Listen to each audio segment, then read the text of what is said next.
By now you've heard that Trump ordered missiles fired into Syria, a sovereign nation, an act of war, without the authorization of Congress. Something he himself criticized Obama for doing just a few short years ago. And while neocons, Zionists, and the military-industrial complex are all celebrating today, most Americans probably can't even find Syria on a map. So here it is. This is where we fired missiles into a sovereign nation, not because it was crucial to national security, not because it was a preemptive strike to destroy weapons of mass destruction, not because it was to contain the ever-growing communism.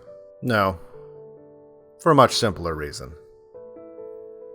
A reason that can be easily seen if you keep looking at that map.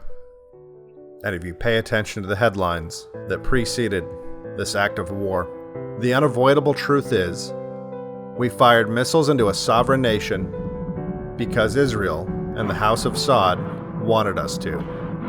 And at the end of the day, what is America if not the militarized whore that listens to our pimps? The excuse they used was an obvious lie and an insult to your intelligence.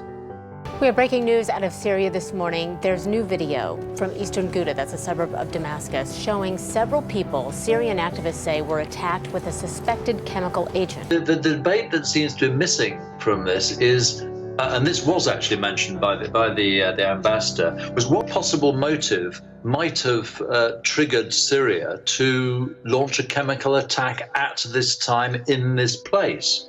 The Syrians are winning. Don't take my word for it. Take the American military's word for it. General Virgil, the head of CENTCOM, he said to Congress the other day, Assad has won this war, and we need to face that. So, and then you got last week the statement by Trump, or the tweet by Trump, that America had finished with ISIL and we were going to pull out soon, very soon. And then suddenly you get... Okay, I'm very sorry. You've been very patient waiting for us, but we do need to leave it there. I'm very sorry.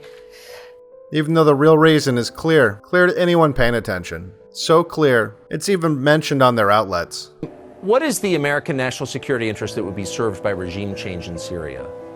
Well, if you care about Israel, you have to be interested at least in what's going on in Syria. But I just want to get back to the core question that I think a lot of voters have, which is what's the American national security interest that is served? You said if you care about Israel, I do care about Israel, but what's the American national security interest that would be served by regime change? You can think of a lot of potential downsides, deaths, cost, etc. But you won't do anything. You might even make excuses. Hell, some people are even cheering this. If you can't see who pulls the strings by now, you never will. You will line up for the slaughter, like all the rest have over the years, as the ruling class has sold the blood of our young men to the highest bidder, while you stuff your face with their poison and laugh at the shiny baubles they wave in front of you. For BlackPilled, I'm Devin Stack.